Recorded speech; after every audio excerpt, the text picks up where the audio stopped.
Hello, in this series of videos I'm going to be showing you the sequencer features in the FH-2. These are all designed to work with a current generation Launchpad. This is a Launchpad Mini Mark III, which I'll be using for this demo. Launchpad X and Launchpad Pro Mark III also work. This is plugged directly into the FH-2. So the first page you'll need to access before you start using this is the activate page, which is accessed by holding down these two top right buttons here. You'll notice the FH-2 screen says activate when I hold these two keys down. This lets us choose which editing mode we're going to be in. So these three buttons give us drum sequencer, note sequencers, Euclidean patterns.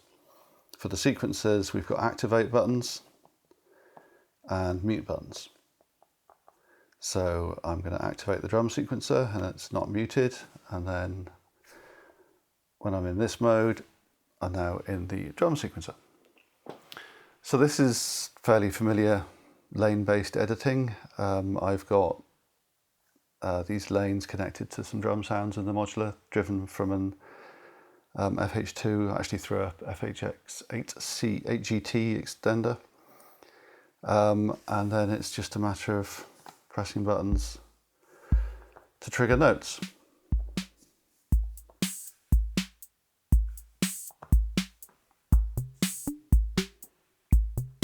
So far, so easy.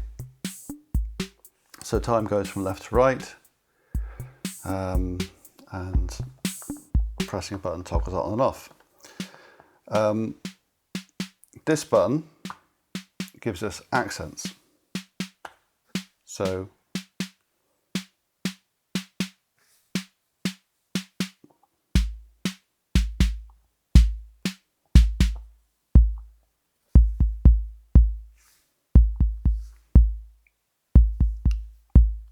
just toggling it on and off gives us the normal note color.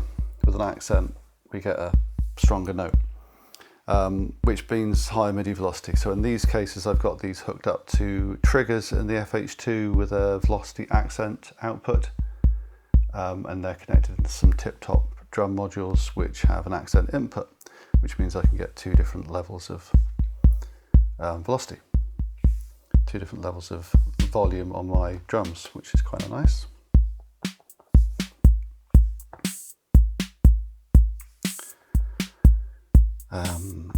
Yeah. These buttons here correspond to the lanes and they give you a complete page for editing that lane. They also double as mutes, so holding down what is also the accent thing and doing that gives us a way of muting a whole lane at a time. So let's just get rid of those two and focus on let's have a 4/4 on the bass drum so we can hear what we're about, and then we'll start doing things with the snare.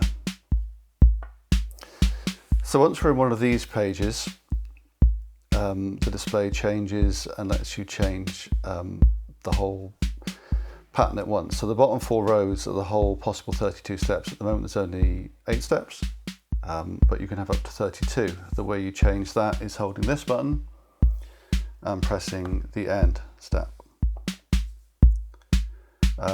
Now I should note that you can actually still edit these things while they're not part of the active range. So if I do that and then they suddenly appear.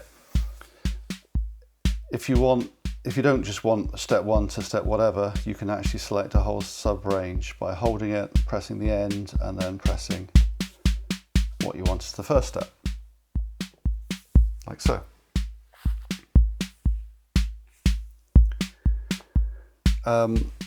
These 2 rows set the rate. You can set this completely flexibly through the FH-2's menu, but these give you some commonly used subdivisions. So for example, that's 8th notes, 16th notes, 30 seconds.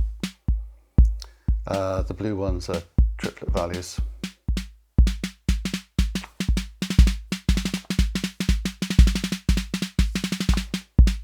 Go back to 16ths for now.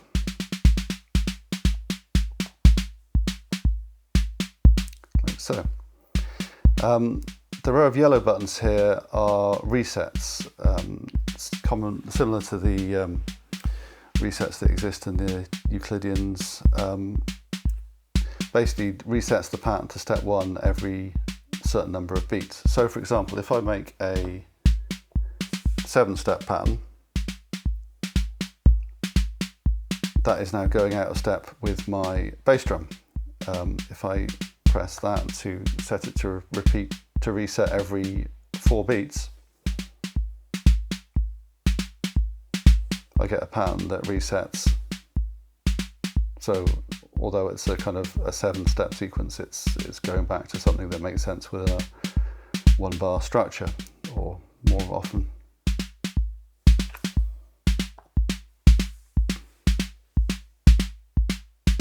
So that's 5-step sequence. 3, resetting every 4 beats.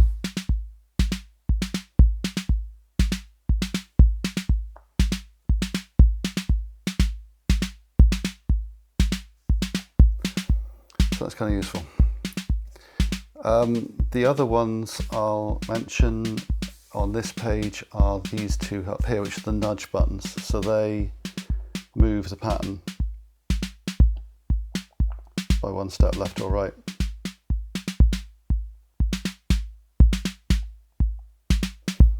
So you can, if you've got a good groove but it's not quite on the right beat, you can move it left and right.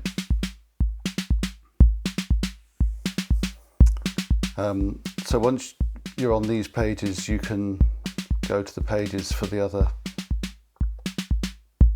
other sounds quite freely, or press the same one to go back to the main page.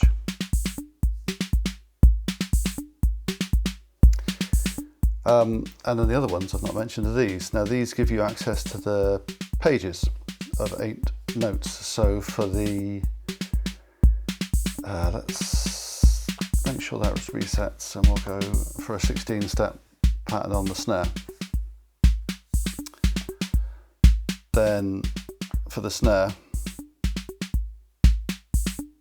the second page is now active. And if I go through and put everything to 16 steps, let's do everything like so.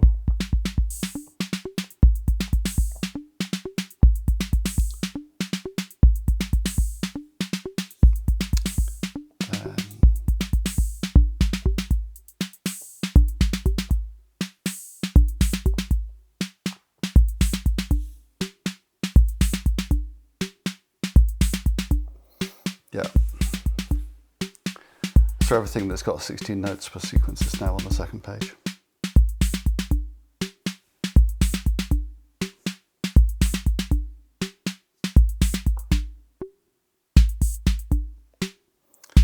And I should probably mention for completeness that accents work on this page as well, the same way. Hold down that one, press these things.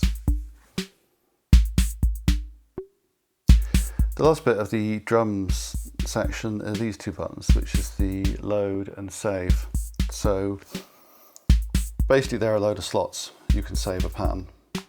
So I've saved that one to there now. Now if I edit it, say, what will I do to edit it? Where's my hi-hat? Let's give that a load more stuff. And change my snare.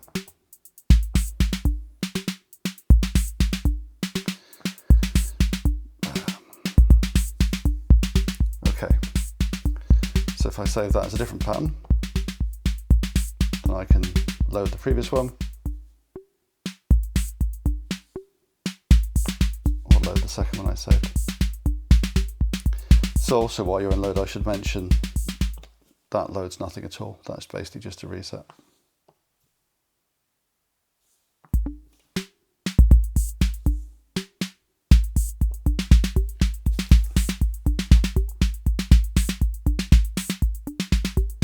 And that's it for the drum sequencer.